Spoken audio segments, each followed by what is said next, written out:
Hola, hoy vamos a presentar el análisis ético de la Ley de Medicamentos Genéricos. Vamos a entrar primero en contexto. El 30 de octubre, el presidente Vizcarra comunicó la aprobación de la Ley de Medicamentos Genéricos con las siguientes palabras. Hoy hemos aprobado el decreto de urgencia que permitirá que los peruanos puedan acceder a medicamentos a precios asequibles. Se aprobó la ley para que todas las boticas y farmacias públicas y privadas cuenten con medicamentos genéricos para la venta.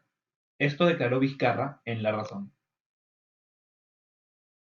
Como menciona el mandatario, la ley busca garantizar que las personas, sobre todo las de escasos recursos, puedan adquirir medicamentos genéricos en las farmacias o boticas cercanas a sus domicilios, pues frecuentemente estos medicamentos no están disponibles, o al menos eso es lo que nos dicen quienes las venden.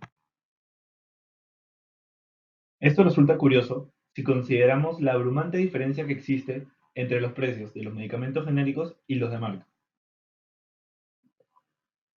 Lógicamente, y por las leyes que rigen el libre mercado, las cadenas farmacéuticas tienden a fortalecer la venta de los productos más rentables, que en este caso son los de marca, y a reducir el stock de los genéricos, lo cual termina afectando directamente el bolsillo de los ciudadanos. Y también restringe el acceso universal a la salud. Además, impide que los pacientes enfermos continúen con sus tratamientos de manera oportuna, lo cual a nivel general agrava la salud de la sociedad. Ante esta situación, surge la siguiente pregunta: ¿cómo es que el Estado interviene en la práctica con esta nueva ley? La norma presenta una lista de 40 medicamentos genéricos que son esenciales y una cantidad mínima de stock que es necesaria, obligatoria, para las boticas y farmacias del país. De esa manera, los establecimientos ya no podrán restringir la venta de medicamentos a solo aquellos que les producen las mayores ganancias económicas, y eso beneficiará directamente a todos los peruanos. Esto se respalda con una manifestación del representante del MINSA que señala que un paciente con diabetes podrá adquirir su tratamiento mensual completo, genérico, por el cómodo costo de 2 soles, cuando antes pagaba aproximadamente 60 soles en una farmacia privada. Por otra parte, la ley también contempla el abastecimiento de medicamentos para los servicios prestadores de salud del Estado. Es decir, no solo se está atendiendo a la problemática de los ciudadanos al adquirir sus medicamentos en establecimientos privados, sino que el gobierno está velando por la planificación y capacidad logística del sector público de salud. Así, se busca que el Centro Nacional de Abastecimiento de Recursos Estratégicos en Salud, CENARES, asuma progresivamente la compra y distribución de medicamentos de los gobiernos regionales y prestadores como de salud, las Fuerzas Armadas y el Instituto Nacional Penitenciario del Perú, INPE. Estos esfuerzos están orientados a promover que el ciudadano no se vea forzado a acudir al sector privado. Cabe señalar que en el sector farmacéutico privado, un solo grupo económico, Intercorp, tiene aproximadamente el 95% de participación del mercado, lo cual limita de manera significativa el dinamismo del mercado porque el poder de este agente para influir sobre el nivel de precios es alto. De esta manera, nos encontramos ante el caso de que, en un rubro que es fundamental y determinante para la vida humana y el bienestar general de la sociedad, las empresas están generando beneficios económicos excesivos a costa de la salud de las personas, y esto resulta condenable éticamente.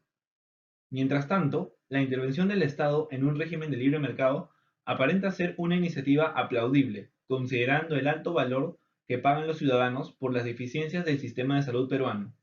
Sin embargo, para sostener estas proposiciones, analizaremos el caso a partir de las posturas de importantes representantes de la filosofía y la ética, como Aristóteles, Santo Tomás de Aquino, Kant y Nietzsche. Según la teoría aristotélica, el bien o fin supremo al que todos los seres humanos apuntan es la felicidad, y para alcanzarla es necesario actuar de acuerdo a la virtud. Para entender mejor qué quiere decir Aristóteles con esta expresión, hay que señalar que la virtud tiene dos acepciones. Primero, es la cualidad que permite a alguien realizar excelentemente su función y ayuda para la excelencia. Aristóteles complementa y dice que también es la excelencia. Por ejemplo, si tomamos al ojo humano, su función es ver, y la virtud relacionada a eso es la claridad. En el caso del ser humano, su función es pensar, y la virtud relacionada es razonar. Para Aristóteles, las virtudes importantes son las éticas, porque son las que guían nuestros actos y son aquellas en las que nos enfocaremos en el presente análisis. Estas virtudes las recibimos por naturaleza y las perfeccionamos con la repetición o costumbre, porque primero adquirimos la capacidad y luego las ejecutamos. Entonces, con este preámbulo, es interesante plantear la siguiente pregunta. ¿Las empresas farmacéuticas están actuando conforme a la virtud? Desde el punto de vista anterior, no lo están haciendo, porque se enfocan en incrementar sus ganancias y para ello el fin de sus acciones es el dinero. Sin embargo, para Aristóteles esto no puede ser, porque el dinero no puede ser un fin, sino un medio, porque el valor y el motivo por el cual se le quiere es por aquello que puedes obtener con él. Además, lo que hace virtuosa a una acción es la intención o disposición con la que se realice, y en el caso que estamos analizando, el motor o motivo de las farmacias es obtener mayores ganancias, y dejan de lado la necesidad de las personas enfermas de adquirir los medicamentos. Otro concepto de la teoría aristotélica aplicable a este caso es el término medio, según el cual las acciones según la virtud ética son un término medio, valga la redundancia, entre dos extremos, uno por defecto y el otro por exceso. En el contexto analizado, el término medio sería la moderación para establecer precios y productos justos que estén al alcance de todos y que permitan generar ganancias justas, mientras que los vicios por defecto y exceso serían la filantropía, con precios desfavorables para el negocio, y la codicia, con precios inalcanzables a los pacientes. La situación actual se ubica en el último escenario, lo cual respalda la idea de que no se está actuando de acuerdo a la virtud. Además, actualmente el mercado peruano de medicamentos funciona bajo el concepto de justicia distributiva, que consiste en la asignación de recursos según un criterio o mérito, el cual en este caso es la capacidad adquisitiva. Si bien la repartición es en base a un criterio aparentemente justo, Aristóteles también hace mención a la ley y dice que ésta puede ser aplicable a todas las materias y siempre apunta al interés común. Teniendo en cuenta todas esas posturas, la intervención del Estado en un sector tan crítico para la vida de las personas es necesaria en este caso para garantizar la repartición asequible de los medicamentos, porque al fin y al cabo todas las personas, al margen de su situación económica, necesitan de ellos para poder vivir adecuadamente. Por otro lado, la medida contempla el establecimiento de un inventario obligatorio de ciertos artículos genéricos y esto es una forma de aplicar la justicia correctiva. Aristóteles plantea que este tipo de justicia busca mantener la igualdad de trato. Así, al vender productos de marca y no los genéricos, un grupo de personas no podrá pagarlos y por lo tanto no podrá cubrir sus necesidades de salud. El autor plantea que esto es incorrecto porque todos tienen los mismos derechos sin importar su situación económica, por lo que, desde la perspectiva de Aristóteles, las empresas farmacéuticas no están actuando de acuerdo con la virtud. Ahora vamos a analizar el caso desde la perspectiva de Tomás de Aquino. Este autor nos habla de la ley y la define como un precepto producto de la razón, que se orienta al bien común y es promulgado por la autoridad social. Asimismo, hace una distinción entre los tipos de ley: la ley eterna, la ley natural, ley divina, ley humana y ley del pecado. De todos estos tipos, tomaremos dos que resultan relevantes para el presente caso: la ley natural y la ley humana. Pero antes, es importante explicar la primera de estas leyes, la ley eterna. Esta es el conjunto de principios por los que Dios hizo y gobierna el universo. No es accesible a la capacidad humana y de esta derivan los otros tipos de leyes. Con respecto a la ley natural, esta es definida por el autor como la derivación o el reflejo natural de la ley eterna en la criatura racional. Los animales la conocen en sus instintos, mientras que los humanos en su razón. Esta ley se basa en la noción del bien como aquello a lo que naturalmente todos tienden o apetecen. Su precepto máximo es: hace el bien y evita el mal. En otras palabras, aquí no nos dice que existe una tendencia natural inscrita en nosotros hacia el bien en tanto criaturas de Dios. Entonces, evaluando el accionar de las farmacias y boticas bajo la ley natural, podemos decir que estas organizaciones no se alinean con esta ley, ya que restringen su stock de medicamentos genéricos buscando únicamente su propio beneficio a costa de la salud y perjuicio de los demás, aprovechándose de las deficiencias y carencias del sistema de salud del Estado. En otras palabras, no están haciendo lo que la razón define como el bien al aprovecharse de la salud de las personas. Ahora, muchos podrían sostener que estas empresas no están obligando a nadie a adquirir sus productos y que no están haciendo el mal porque la oferta y la demanda en el mercado les permite establecer el precio. Que justamente la razón de ser de las empresas es generar utilidades para los inversionistas, trabajadores y los que viven de la actividad económica. No se trata de una beneficencia o de una organización sin fines de lucro. Sin embargo, este juicio no está considerando que no se trata de cualquier rubro, porque la salud de las personas es fundamental para el bienestar social y es un derecho humano.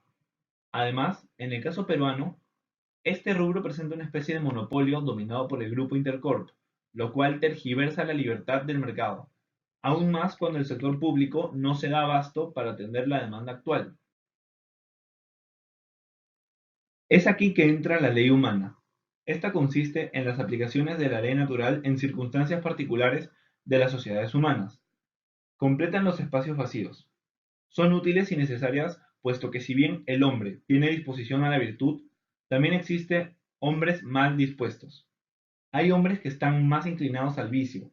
Por ello, el Estado, consciente de sus deficiencias, debe cumplir el rol de autoridad y regir los vacíos del mercado de farmacias y boticas con el objetivo de velar por el bien común, razón por la cual la ley de medicamentos genéricos, desde el punto de vista de Tomás de Aquino, se entiende como ética y correcta. El tercer autor que vamos a analizar ahora es Kant. Él nos dice que, para determinar si una acción es buena o mala, debemos juzgar la voluntad con la que se hizo. Esto se debe a que el hombre, como ser racional, tiene la capacidad de decidir actuar de cierta manera. Sin embargo, el autor también nos dice que la voluntad no solo obedece a la razón. El hombre también actúa producto de pasiones, inclinaciones o lo que Kant denomina querer. Y es aquí donde surgen conflictos, pues muchas veces el querer de las personas no coincide con lo que manda la razón. De manera que se requiere de un mandato que apremie la voluntad, algo que Kant denomina imperativo. Este es la pauta que debe seguir nuestro comportamiento, en base a la razón. Y así, el valor moral de nuestras acciones se juzga a partir de si éstas fueron realizadas por deber o siguiendo nuestro querer. El primer imperativo categórico de Kant nos dice: actúa de modo tal que tu máxima pueda convertirse en una ley universal. En palabras más simples, actúa de manera que siempre consideres qué pasaría si todos tomaran la misma decisión y la misma razón que tú. En el caso de las farmacias y boticas que restringen sus stocks de medicamentos genéricos o que fomentan en exceso la venta de medicamentos de marca, la máxima es que si las leyes del mercado lo permiten, puedo limitar el acceso universal a la salud con el fin de incrementar mis ganancias. No obstante, es ilógico que alguien quiera que esta máxima se generalice, porque de ser así, se estaría limitando el acceso a los medicamentos y el derecho a la salud para solo aquellos que tienen la capacidad económica de adquirirlos. Supongamos que el dueño de la farmacia fuera pobre. Este no podría pagar para sí o para un familiar alguna medicina básica. Entonces, no parece ser razonable que el dueño de la farmacia tenga la voluntad de limitar su acceso a medicamentos bajo ningún escenario y arriesgar su salud, por más improbable que dicho escenario parezca. Y, aun así, estas empresas cumplan lo que impone la nueva ley de medicamentos genéricos, su accionar no sería por deber, sino conforme al deber, ya que su propósito es únicamente evitar multas y sanciones que implica infringir la norma, pero no están actuando con el fin de velar por el bienestar común en sí. Entonces, siguiendo a Kant, la conducta de estas empresas tampoco califica como ética. Por último, Vamos a analizar este caso según la teoría de Nietzsche. En La genealogía de lo moral, este autor plantea dos tipologías de hombres: los superhombres, que son fuertes, y los plebeyos, que son débiles. Los hombres poderosos afirman lo que hacen. Por ejemplo, si quieren una manzana, irán por ella, mientras que los débiles niegan lo que quieren hacer y piensan que eso es lo bueno. Por ejemplo, eres bueno si no comes o comes poco, en el caso del ayuno. Bajo la premisa de que los valores provienen de las personas, Nietzsche afirma que los superhombres se atribuyen la potestad para determinar los valores, de manera que reflejen su estilo de vida. Por consiguiente, el superhombre es quien se impone y sobrevive, mientras el plebeyo se limita a criticar las acciones ajenas. Esta forma de pensar, basada en la comparación, se denomina moral por comparación, que busca responsabilizar a los demás sobre todo lo que sucede. Aplicándolo al caso, en el mercado de las farmacias, las empresas farmacéuticas están asumiendo el rol de los superhombres, porque determinan según su voluntad los precios de los productos de marca y además qué cantidad deciden vender. Eh, y esto está bien desde la perspectiva del autor porque es lo que tienen que hacer. En este punto hay que considerar que si bien el Estado reacciona con este tipo de medidas para controlar, la actitud de las farmacias de todas maneras está respondiendo a la del superhombre, porque toman la iniciativa y van en busca de aquello que desean hacer. Entonces, podemos concluir que Nietzsche es el único autor de los que hemos analizado que plantea que el accionar de las empresas farmacéuticas es el correcto.